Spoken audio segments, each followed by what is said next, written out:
Sticks and stones may break my bones, but words will never hurt me.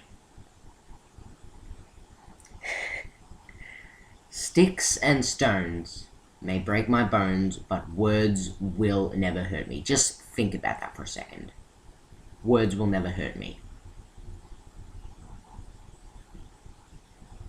I find it interesting how if you're the kid at school who everyone bullies the shit out of, who no one likes, then what do the adults tell you? Sticks and stones may break my bones, but words will never hurt me.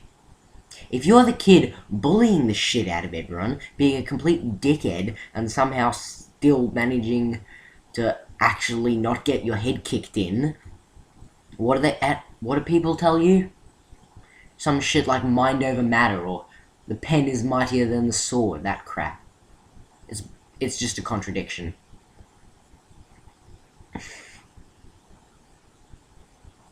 So, what does that even mean? If we can just say any random thing with the slightest bit of relevance because, I don't know, sticks and stones may break my bones, but words will never hurt me. You are a worthless, vile piece of shit. No one likes you and you're gonna die in the gutter. Someone goes up and says that to you. It's either hurtful or it's not, but it's not as if that's never going to hurt anyone. We live in a world where we live in the information age. A time when basically intelligence is how you become successful. I'm not saying that you have to be intelligent. I mean, the amount of talentless fucks, pardon my swearing, that make millions but don't deserve a single cent.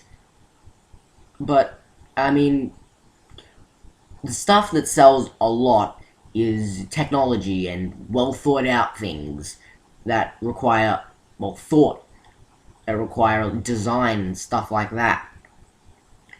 So why is it that anyone with a brain, before they're at that age in their life where they can actually start thinking about a career and success, if you have any brains, then you're the social equivalent of dirt. Well, no, just forget I said that. I'm just more trying to make a point. If people will pick on smart people, well, I don't like to use the word smart, but people will make fun of intelligent people because, I don't know, maybe they feel they're easier targets. But think of the stereotypical popular kid with freaking watermelons hidden his biceps. I don't even know why I said that. But these people, they're popular for some reason when they're the exact arrogant type of people who are going to grow up with careers that involve nothing but manual labor and low wages. And these are the popular people. Words will never hurt me. Words will never hurt me. I'm not going to get aggressive, but I disagree with that. We live in a day, a time, an age, whatever you want to say. We live in an age of narcissists, of self-obsessed pigs. But I'm not saying that's a bad thing. The reason that everyone's so narcissistic is because we're raised that way. We're raised in a world which is basically just free for all. Every man for himself. There is no all for one, one for all. There's just chance. Your life, the good and bad in your life is pretty much entirely just chance and circumstance. It's like when you're born, someone just rolls the magic dice of fate, and you get snake eyes, you can go live in the gutter with poverty and no food. You roll double sixes, you can go live in a mansion. And then there's the middle class, but there's a whole heap of demographics that just get shit they don't deserve.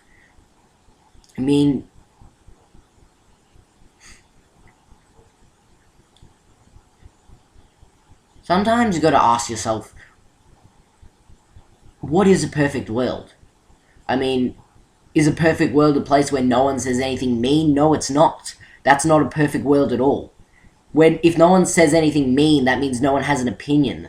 That means no one has any independent thought. And a world without an opinion, I mean, even if some people's opinions are just rude and callous and gratuitous and just the work of a bastard, doesn't matter how mean and malicious people can be. The fact is, a world without any opinion will always be worse than a world with an opinion. So no, a perfect world is not a world where no one's ever mean, because that would be a world where a kid scribbling on the walls with a crayon would be just as likely to would be just as much an artist as Leonardo da Vinci, because there would be no judgment or whatever. So no, that's not a perfect world. But then, if a toddler scribbles on the walls and the parents get aggressive, then the toddler starts crying, the parents feel bad, and is a perfect world a place where that would never happen? No, because that would either mean that the toddler can't scribble on the wall, so that's taking away childhood and freedom, or the parents can't get angry, which is taking away choice just as much. So, another thing not helpful, but another thing I like to do a lot is, when you're feeling in different moods, ask yourself, if I had 3 wishes, what would I do with them right now? I mean, just on an average day, nothing's wrong, it's just the monotony of life, and life is monotonous. If you had 3 wishes, you would probably just think materialistically, oh, I could use a new game for my PlayStation, or, I don't know, hey, I'd like a new car, something like that. But when the shit hits the fan, if you ask yourself that same question, when you're feeling like nothing matters, you say to yourself, what would I do with 3 wishes? It's completely different. Look around, wherever you're watching this video, look around. Look at the walls, the furniture, wherever you are. One thing you'll notice is that you've seen whatever you're looking at 1,000 times. Life is monotonous. I mean, I've been told that I'm supposed to start enjoying my life in my 20s. So basically, here's how it works. According to life, this is how your life should work. The first decade of your life is going to be ignorance because you don't know what's going on. The second is going to be misery because for some reason teenagers are complete bastards with no apparent ability to judge others' emotions. I'm not saying that as in that's my opinion. I'm saying that as a dramatization of a stereotype. And then the third decade of your life, you get to enjoy yourself in another stereotype, which is basically all 20-year-olds go drinking and staying up all night, and that's not my idea of recreation. I'm not going to say that that is the case, because it's not. There's a lot of people who will and won't do that stuff, but, I mean, it's not my idea of fun, being passed out in the gutter. But apparently, if I live for 80 years, there's 10 years that I will enjoy it, and after that 10 years, I'm going to be complaining about my back and how that 10 years that was so long ago was so good. And honestly, I don't even think it's good. Again, we live in a world of circumstance. Your life will either be good or bad. A lot of people's lives will be a mix of good or bad, maybe a bit more good, maybe a bit more bad, but there will always be the group of people who are either spoiled brats, who have everything going for them, and have never once stopped to think about anyone but themselves, true narcissists, but people who are narcissistic because of, well, what they have as opposed to what they believe. And then there'll be the people who just get so much shit that they don't deserve. It's chance. It's nothing but. Either shit happens or it doesn't. You live or you die. It's completely binary. And if you think about it, even if you live for 200 years and no one ever comes close to that, think of how long you'll be dead for. If time is infinite, then technically speaking, you'll be dead forever. And forever makes 200 years seem like nothing. Is life even supposed to be enjoyed? The thing is, every time someone dies in either a murder or some sick, twisted accident, the media always goes on about, oh, how sad it is. The fact is, people have to die for us to survive. I know it sounds stupid, but the thing is, the whole point, a species, I mean, if you think about it, a lot of people are going to have children, and they'll have more than one child. Then the human race is constantly multiplying. There's more and more of us every day. So the only way to stop us from the planet from just becoming overcrowded and overpopulated is for people to die. I'm sorry, but sooner or later, someone has to die young. Otherwise, there's just going to be people everywhere, and the whole planet will be a slum. I mean, there is talk of overpopulation today, but I live in Australia, and there's still a lot of rural land. There's agricultural, a lot of farmland. But the sad thing isn't that we've destroyed half the farmland already. The sad thing is that we're still destroying it. I mean, if you look at oil and stuff, like fossil fuels, they're not going to get rid of that because it's going away. They're only going to get rid of that when it's gone. Because if you have a problem in the future, and you're not going to do anything about that because it's in the future, it's someone else's problem. That's the whole point of politicians. I mean, anything that's actually going to stop us from crumbling when we just hit rock bottom, run out of fossil fuels, and that's going to happen. Anything that would stop us, like reliable, renewable energy, that's not going to happen because the politicians would be the only people who have the power to set that up, and the way they're going to see it is, I'm not going to do something for getting other people votes. It's not about votes. But then again, it is, or isn't it? I don't know. I'm not saying I know. I'm not here to tell you shit. I'm here to ask you shit. I'm not saying, oh, life is monotonous, it sucks, oh, poor me. I'm not telling you anything. I'm asking you, what is the point of life? And I'm not getting all philosophical, I'm just saying, if we do the same thing over and over again, if our legacy will be nothing more than a piece of stone with some marks chiseled into it, and yes, that is a bit morbid, nonetheless, if there's so many of us, if there's almost 7 or 6.5 billion people in the world, and a very small, finite number of them are going to be remembered, and everything is forgotten eventually, then when you think about things closely, they're just depressing. Sometimes, I mean, people say, look at the bigger picture. Look at the more important, look at the reasons, but sometimes the one thing more important than looking at why, what a picture is telling you, sorry I fucked that up, but is why it's telling you it. If I look at the bigger picture, it may be trying to tell me that I should go buy a PS3, but why is it telling me that? It's saying that, oh, the PlayStation 3 is awesome, but it's telling me that because it wants to sell. I mean, yeah, gaming isn't exactly the best thing to use, but, I mean, look at the curtain behind me. Do I look like I'm living in a mansion? Do I look like I'm in a 5-star hotel? No. I'm in my living room. I find it ironic, the living room, because this is where I have all my games, and basically, more or less, this is where my life is wasted. There's a couch over there. I've spent every weekend on it. Enough with that.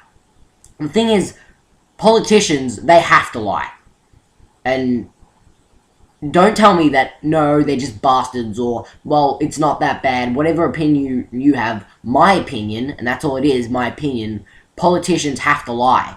They have to. Because if a politician goes up and says the truth, it's going to go something along the lines of, look, you vote us in, we're probably going to raise taxes a bit, we're going to take away a lot of the stuff that you like, we may fuck a few things up, bottom line, we're going to disadvantage you, but we're also going to advantage you. That's basically what they're going to say if they're telling the absolute truth.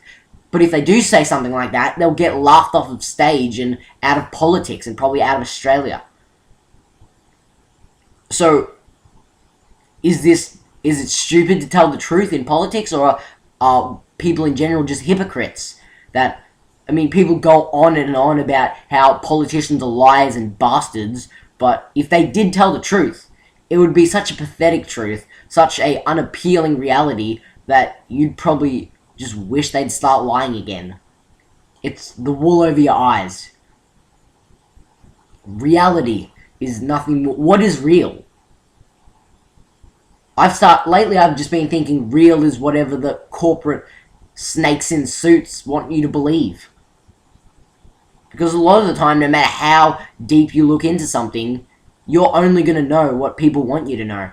Anything interesting or no anything worth knowing about that will have a lot of use in life, there's going to be people who don't want you to know it. There's always going to be the bastards wanting to take all the money from for themselves. There's always going to be the hypocrites, the narcissists, the idiots, the smart people. But the thing is, there's a fine line between a smart person and a smart ass. Because I know a fair few words, but I'm an idiot. I'm just as much as an idiot as anyone else. I do stupid things. Some people may say that's because I'm a teenager. No, I say that is because we live in a stupid, retarded society. And even, I just use the word retarded. Retarded means people with disabilities. It's a sad thing. It's people who are less fortunate. People who have just had bad circumstances. But now it's an insult. It's just used willy-nilly. I don't even know why I said that, but so now basically retarded is just in modern speech. It's just something you say. I mean, I'm guessing when people first started using it as an insult, it would have been a horrible thing and just not used. But now, so basically, if something is so horrible, so atrocious that you just wouldn't do it, if you want to be able to do it, just call people it over and over again until society accepts it. That's logic for you. Logic, reason, they're all delusions. And the biggest delusion of all is humanity. Humanity is just the delusion that we are beyond animals so we can do what we want to them. Think about it. If a wild animal gnaws my head off, then apparently it's a wild animal, a foul beast, and you must send out a lynch mob with pitchforks and torches and put a bullet in its head because it's a foul beast. But turn the tables. If I go out with a double-barrel shotgun and I stare some innocent deer in the face and kill it, shoot it down in cold blood while it's trying to run away, then what am I?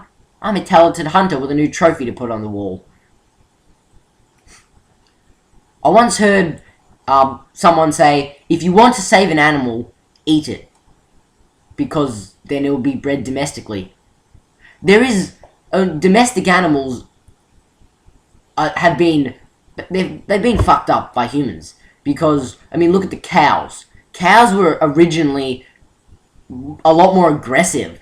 The reason they're so docile today is because they were genetically bred to be that way. And that went all the way back since the medieval ages. Or times, whatever. I don't know everything. I don't purport to know everything. There is a lot of evidence that human beings are the smartest and most intelligent or whatever thing on the planet because we have systematically eliminated all competition. It's not a matter of we're the best, it's a matter of we got here first and we're gunning down anyone else who's trying. Really, I could think about this for hours. I say I could think about this because that's how all this started. It started me on my own thinking about this kind of stuff to myself. And honestly, isolation is actually pretty good for you. Not the type of isolation where someone locks you away and says, you're in here till you have an epiphany. What I'm talking about is, if you just take the time occasionally to just go away, to just go somewhere quiet and think about things, question your reality, think about things on a larger scale. Why am I here? And I don't want to hear something that I've heard a million times. Think about your own answer, your own take on life, your own opinion. If you can just take the time to think about that stuff, it can help you, but it can also fuck you up. I mean, I honestly think I'm insane. I'm not joking. I think I have serious psychological issues. I'm not going to go into depth about them because, I mean, who goes on YouTube to say, hey, I'm fucked in the head, ha ha, look at me, laugh, like and subscribe, you mindless sheep. I'm not telling you to like and subscribe, I'm just dramatizing a cliche.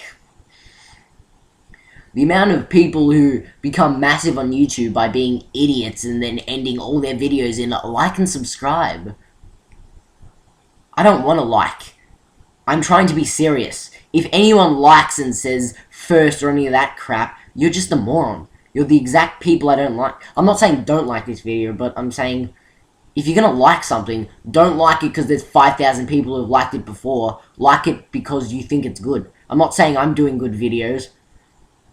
Again, I think I already said this. I'm just as much an idiot as anyone else.